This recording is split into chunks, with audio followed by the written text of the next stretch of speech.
Hi, movie fans. As we're in that weird time between Halloween and Christmas seasons, it got me thinking about Thanksgiving-related movies, or lack thereof. Yeah, you've got Planes, Trains, and Automobiles, and more recently got Eli Roth's Thanksgiving. However, there's one movie that's, while it's never outright stated to be a Thanksgiving movie, has very quickly slotted into my annual rotation to watch around the Thanksgiving season, Rian Johnson's Knives Out.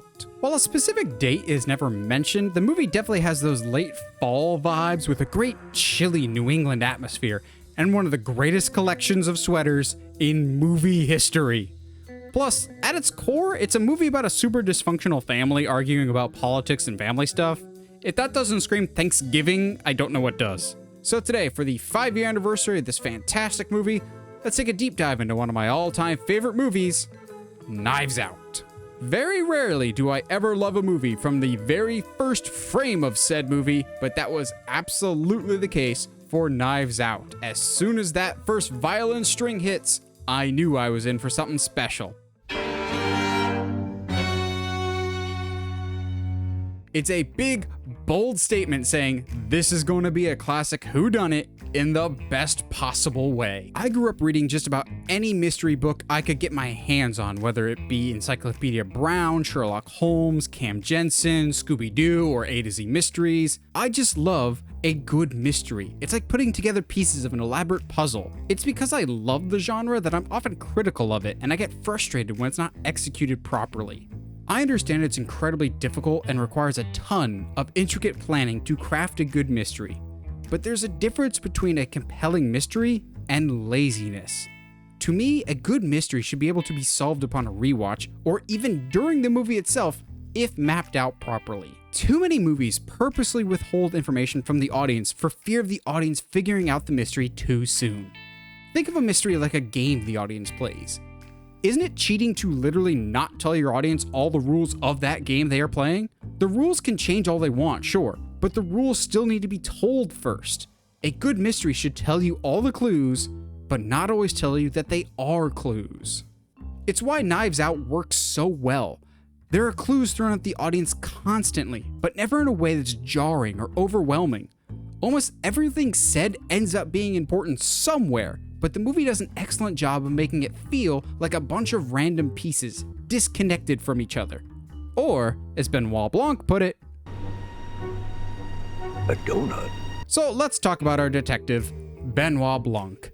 It's hard to stand out as an original character in today's movie landscape amidst a world of superheroes, reboots, and pre-existing franchises. But Daniel Craig immediately established himself as one of the most unique, fresh, and fun characters in recent memory.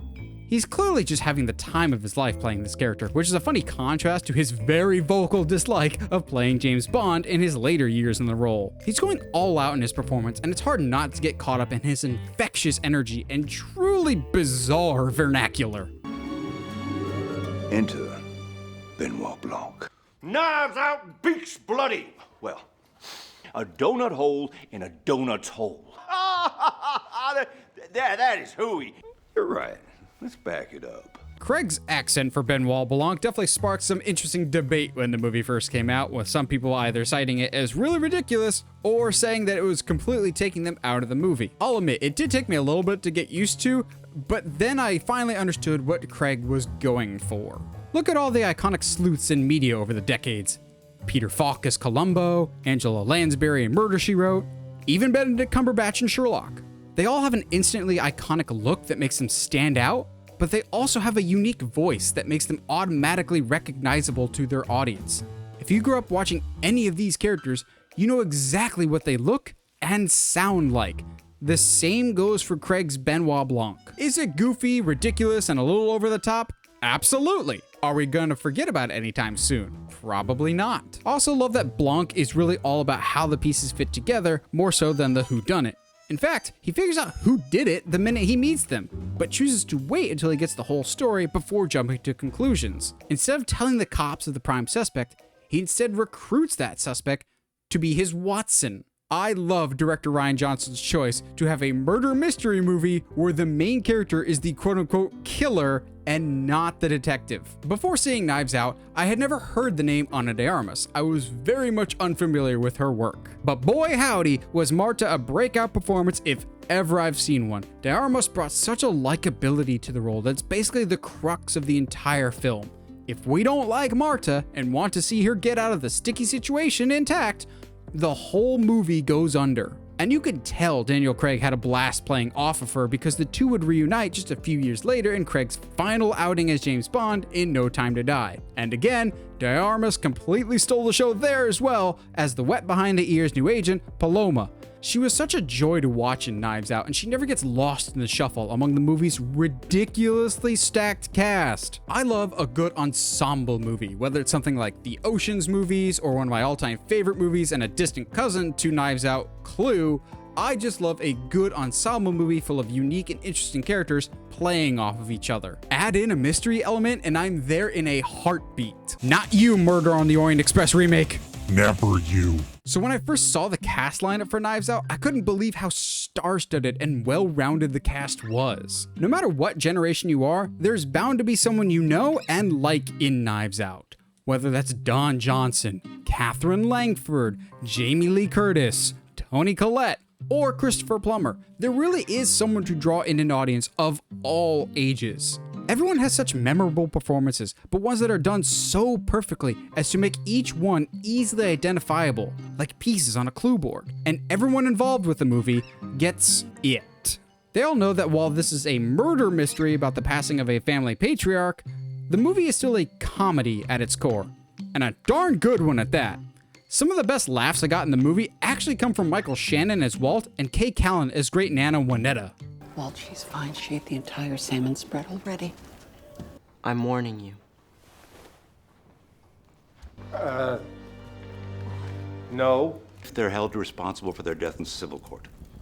Like OJ. Walt also gives this line, which is super weird with the benefit of hindsight. The Netflix guy's a business affair guy. He sent something over. It's hard numbers this time. Plus, I love that even when he's not making a Star Wars movie, Rian Johnson can't resist a Yoda cameo. Wow.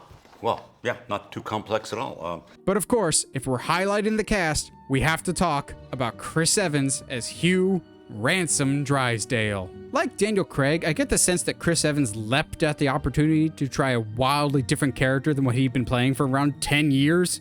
And just like how Benoit Blanc is different than Bond, Ransom is the polar opposite of Captain America in just about every way, and I absolutely love that. I love that in the exact same year, we went from this to this. Matter of fact, how's that? Language.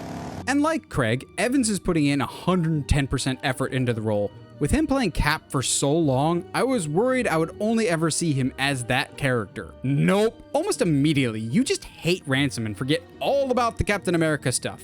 I love that his first appearance is so delayed compared to everyone else. And because it's Chris Evans, arguably the biggest star in the entire cast at the time, all the red flags in the world go up that he's the guilty party. Jesus, Ransom. But the brilliance of Knives Out is that the red flags are so obvious and so in your face that Ransom is the bad guy, that you start to doubt whether or not he's actually the bad guy because the clues are so obvious. Rian Johnson subverting expectations this time is that the red herring isn't actually a red herring at all. It's so obvious, it's brilliant. So dumb, it's brilliant. No! Besides the amazing cast, I love Knives Out's emphasis on little details. There's so many little things that don't all necessarily add up to the main mystery, but do a great job of telling side stories and adding more layers to the narrative. My favorite little side narrative in the movie is the journey of the baseball. Don Johnson's Richard Drysdale is secretly having an affair and is desperately trying to keep that secret from his wife Linda, played by Jamie Lee Curtis. The brilliance of the story arc, though, is that if Richard just doesn't do anything at all, Linda never finds out.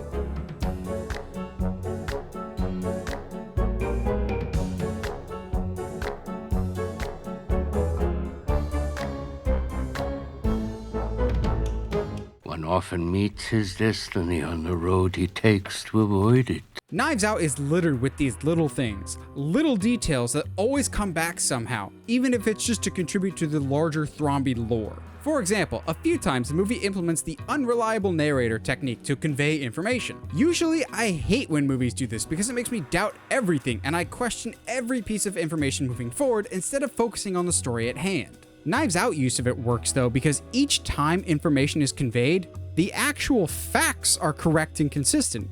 It's the perspectives that actually change. So it's basically Obi-Wan in Return of the Jedi. So what I told you was true, from a certain point of view. Each member of the family sees themselves as the hero of the story. They all seem to think they are the good ones, and everyone else in the family are the messed up ones. I just love the consistency of each one of them thinking they are one thing, when in reality, nothing could be further from the truth. Case in point, they all claim to love Marta, yet they were all outvoted to bring her to the funeral, and not a single one remembers where her family is actually from. Good girl. Hard worker. Family's from Ecuador. Been a good friend to Harlan. Family's from Paraguay. Your family is from Uruguay. Your Brazilian nurse. Getting to the end of the movie, any good mystery is only as good as its big reveal, and Knives Out absolutely crushes it there as well. Again with the little details, I love that throughout the movie we've had this wheel of knives in the background, and every time any one of our characters are in front of this circular object with a hole in the middle, they are off to the side. They aren't the missing hole inside of a donut's hole. It's only when Benoit Blanc finally puts all the pieces together does the shot framing actually line up to have our detective at the center of the donut hole.